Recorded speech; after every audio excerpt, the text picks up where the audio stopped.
Famous audience, MC department के खास programme game of global thrones में आपका इस्तकबाल है।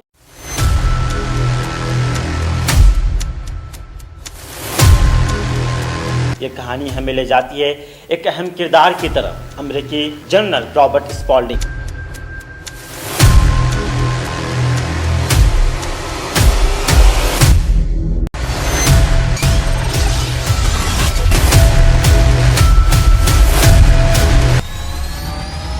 ज़हनों के दरमियान लड़ी जाती है। गेम ऑफ ग्लोबल थ्रोन्स की एक ऐसी खामोश जंग जो दुनिया की तकदीर लिख रही है। पिछले व्लॉग में हमने चीन की शासुजान डॉक्ट्राइन को समझा था। अब हम नजरियात से निकलकर हकीकत के मैदान में दाखिल हो रहे हैं। इस एपिसोड में हम देखेंगे कैसे चीन आहिस्ता आहिस्ता अमेरिकी मईशत को घेर रहा है और कई मौके पर सुपर पावर भी बेबस दिखाई देती है। इसके साथ साथ रूस की साइबर वॉरफेयर की मिसालें सामने आएंगी जो जंग के बदलते हुए अंदाज को वाज़ेह करती है। ये कहानी हमें ले जाती है एक अहम किरदार की तरफ, अमेरिकी जनरल रॉबर्ट स्पॉल्डिंग, जो चीन में मिलिट्री अताशी रह चुके हैं। एक ऐसा ओहदा जहां ताकत, हिकमत अमली और दुश्मन की सोच को करीब से देखा जाता है।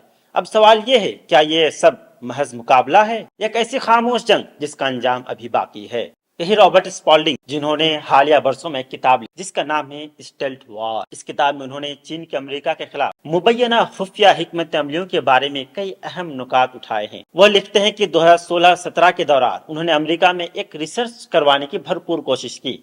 इस तहकीक का बुनियादी मौजू ये था कि चाइनीज कम्युनिस्ट पार्टी की अमेरिकी मईशत पर असर रसूख कितना है। यहाँ एक बात समझना जरूरी है कि चीन में सियासी जमातों की आजादी नहीं है। वहाँ अमली तौर पर एक जमात हुक्मरानी करती है जिसे चाइनीज कम्युनिस्ट पार्टी कहा जाता है। इसलिए जब भी सीसीपी का जिक्र हो तो इससे मुराद दरअसल चीन की हुक्मरान सियासी जमात और रियासती निजाम होता है। जनरल स्पॉल्डिंग के जहन में इस रिसर्च के लिए चंद बुनियादी सवाल थे। मिसाल के तौर पर यह कि चीनी सफारतकार, सरमायाकार और बिजनेसमैन अमेरिकी बिजनेसमैन लीडर्स को किस तरह इन्फ्लुएंस या मैनिपुलेट करते हैं। वह किस तरह अमेरिकी कंपनियों के साथ ताल्लुकात बनाकर उन्हें अपने नेटवर्क में शामिल करते हैं। कितनी बड़ी मल्टी बिलियन डॉलर्स कंपनीज के बोर्ड के साथ सीसीपी से वाबस्ता अफराद के ताल्लुकात मौजूद हैं या बन रहे हैं। और ये कि चीन किन शोबों में सबसे ज्यादा सरमायाकारी कर रहा है। सबसे अहम सवाल यह था कि क्या ऐसी चाइनीज इन्वेस्टमेंट भी मौजूद है जिनके जरिए दरअसल वही मसनूआत खरीदी जा रही है जो चीन में तैयार हो रही है। और इस अमल के नतीजे में अमेरिका में मुलाजमतें कम हो रही हैं। ये रिसर्च इसलिए जरूरी था कि समझा जा सके कि चीनी नेटवर्क किस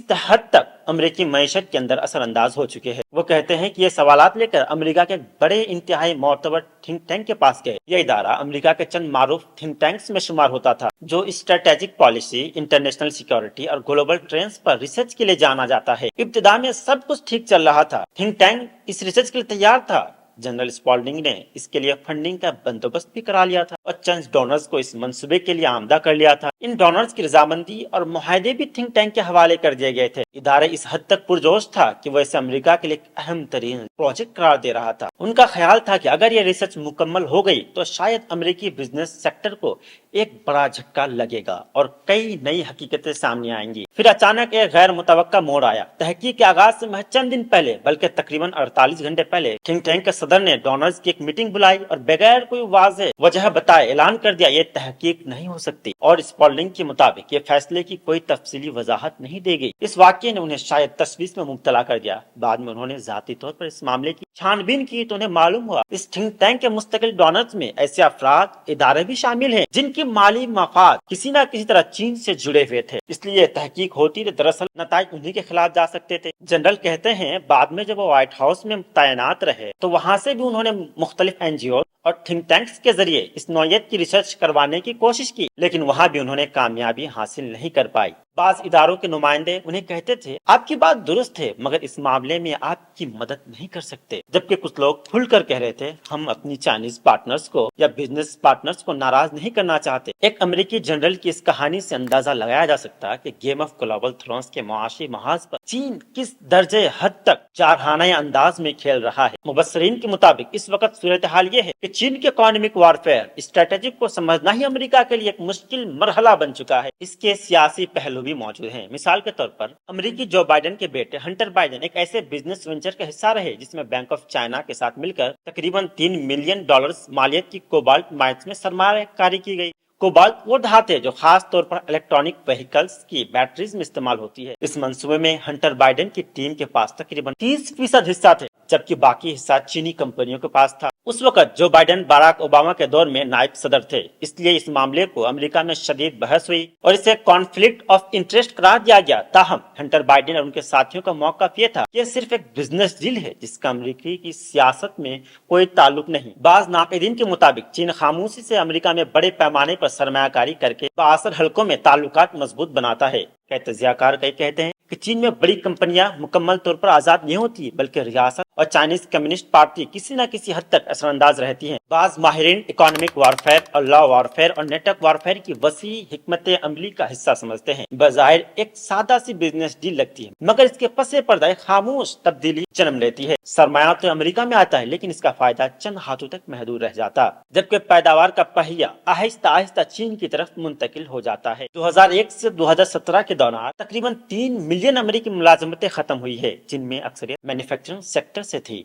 और इसकी एक बड़ी वजह चीन के साथ बढ़ती हुई मुसाबकत और आउटसोर्सिंग को समझा जाता है। वॉल स्ट्रीट की बड़ी इन्वेस्टमेंट फर्म्स में चीनी सरमायाकारी की भी इसी तस्वीर का हिस्सा है। नाकिदीन के नजदीक ये महज तिजारत नहीं, बल्कि एक वसी स्ट्रेटेजिक मुकाबला है, जिसे बाज माहिरीन शासोजियान या असैसिन मैक की हिकमत अमली से ताबीर करते हैं, यानी ऐसी जंग जिसमें हमला नजर नहीं आती मगर असर गहरा होता है। इस तस्वीर में जंग सिर्फ हथियारों से नहीं लड़ी जाती, मईशत, टेक्नोलॉजी, मालूमात और असर रसूख, ये सब जदीद दौर के हथियार हैं, और ये कोई नया नजरिया भी नहीं।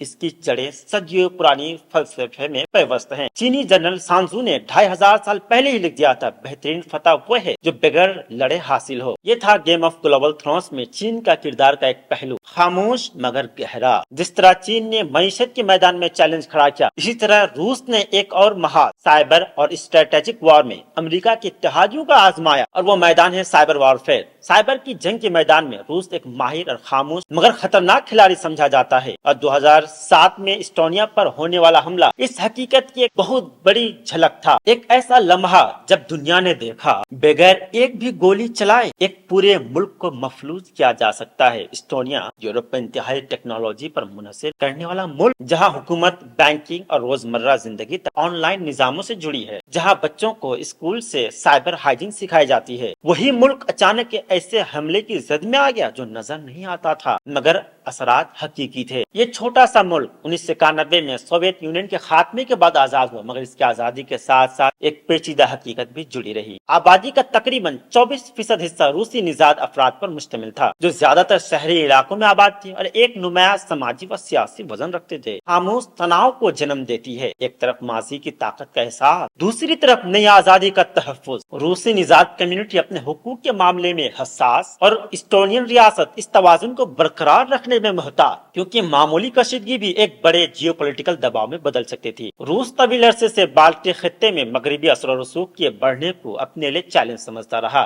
जबकि इस्टोनिया वाज़ेह तौर पर नेटो और यूरोपियन का हिस्सा बनकर मगरिब के साथ खड़ा हो चुका है। ऐसे में इसके अंदर मौजूद एथनिक रशियंस एक कम्युनिटी नहीं बल्कि मुमकिन स्ट्रेटेजिक लिवरेज भी बन जाते हैं, जैसा कि बाद में क्रीमिया और यूक्रेन में दुनिया ने देखा। इन तमाम पेचीदा ताकतों के खेल के बीच एक दिलचस्प तजाद भी मौजूद है। इस्टोनियन मुआशरा खुद अपनी फितरत में पुरअमन संजीदा समझा जाता है, मगर तारीख ने देखा कभी कभी सबसे खामोश जमीनें सबसे बड़े तूफान का मरकज बन जाती है। इसी हवाले से एक मजाया मिसाल भी दी जाती है। कहा जाता है कि एक इस्टोनियन शख्स अपना घर बना रहा था। एक सयाह ने उससे पूछा, मुबारक हो, घर बना रहे हो, इसमें कितने कमरे होंगे? उस शख्स ने जवाब दिया, शायद एक कमरा। सयाह ने हैरान होकर पूछा, सिर्फ एक कमरा? इस्टोनियन ने पुरसुकून अंदाज में जवाब दिया, अच्छा, क्या एक से कम कमरे भी हो सकते हैं? इसी तरह की सादगी और खामोश मजाही की वजह से इस्टोनियन की एक मुनफरिद शोहरत भी है। उन्हें अक्सर ऐसे लोगों के तौर पर देखा जाता है जो ज्यादा शोर शराबे से दूर, पुरसुकून और कम जज्बाती गुजार जिंदगी गुजारना पसंद करते हैं। लेकिन फिर 26 अप्रैल 2007 को अचानक कुछ ऐसा हुआ जिसने पूरे इस्टोनिया को हिला कर रख दिया। मुल्क के दारुल हुकूमत टालिन में अचानक हंगामे फूट पड़े। हजारों नौजवान सड़कों सड़कों पर निकल आए और तोड़ फोड़ शुरू हो गई। मुश्तल हुजूम गाड़ियों को आग लगा रहा था, दुकानों को शीशे तोड़ रहे थे और बाज मकामात पर लूट मार हुई। पुलिस ने हालत काबू में लाने की कोशिश की, मगर 3 दिन तक शहर में कशीदगी बरकरार रही। इस दौरान तकरीबन 1000 अफराद को गिरफ्तार किया गया, एक शख्स हलाक हुआ, दर्जनों जख्मी हुए। लेकिन इन हंगामों में एक चीज सबसे ज्यादा हैरानकुन थी, मुजाहिरीन मुसलसल एक ही नारा लगा रहे थे, रशिया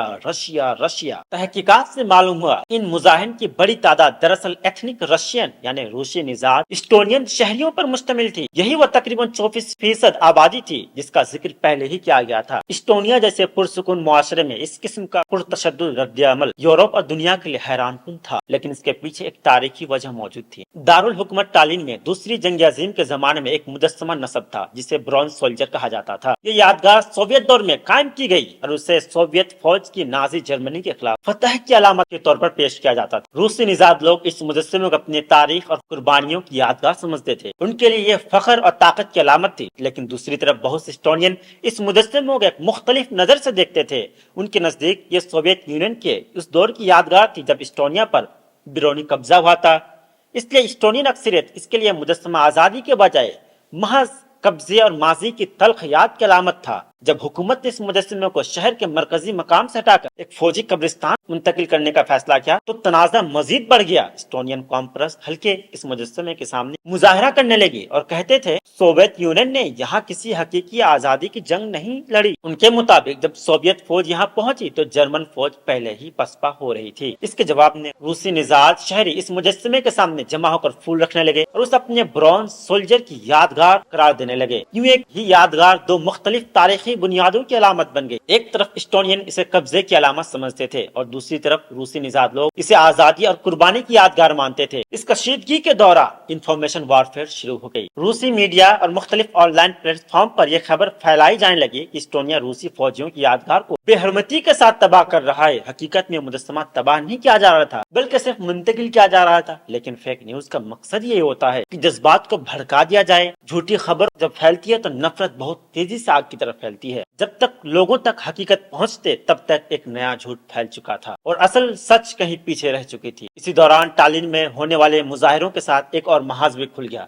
ये महा था साइबर अटैक। इस्टोनिया की सरकारी वेबसाइट्स, मीडिया प्लेटफॉर्म्स और बैंकिंग सिस्टम पर अचानक गैर मामूली ऑनलाइन ट्रैफिक आने लगा। जहां पहले ही किसी वेबसाइट पर 10 कमेंट, चंद दर्जन कमेंट्स आते थे, वहां अब चंद मिनट में हजारों कमेंट्स आने लगे। सरकारी वेबसाइट एक एक करके डाउन होने लगे। ऑनलाइन बैंकिंग और मालियाती लेन देन भी मुतासर होने लगा। सर्वर्स इतने ज्यादा ट्रैफिक संभालने के काबिल नहीं थे। बाद में मालूम हुआ कि दरअसल एक डिस्ट्रीब्यूटेड डिनायल ऑफ सर्विस था। इस हमले में दुनिया भर के हजारों कंप्यूटर्स को इस्तेमाल करते हुए एक ही वक्त में किसी एक वेबसाइट या सर्विस पर इतनी ज्यादा ट्रैफिक भेज दी जाती थी कि वह सिस्टम काम करना छोड़ दिया था। इसे यूं समझ सकते हैं जैसे किसी एक छोटी दुकान में एक वक्त में सिर्फ 100 लोगों की दाखिल होने की गुंजाइश हो, लेकिन अगर 50,000 लोग एक साथ दरवाजे पर पहुंच जाए तो दुकान का निजाम मफलूज हो जाएगा। 2007 का इस्टोनिया साइबर अटैक जदीद तारीख के उन इब्तिदाई लम्हात में एक था जब जंग ने अपनी शक्ल बदल ली। सड़कों पर हंगामे थे और उसी वक्त खामोशी से डिजिटल महाज पर हमला जारी था। इस्टोनिया एक ऐसा मुल्क जिसका बेशतर निजाम डिजिटल इंफ्रास्ट्रक्चर पर खड़ा था, अचानक मफलूज होने लगा।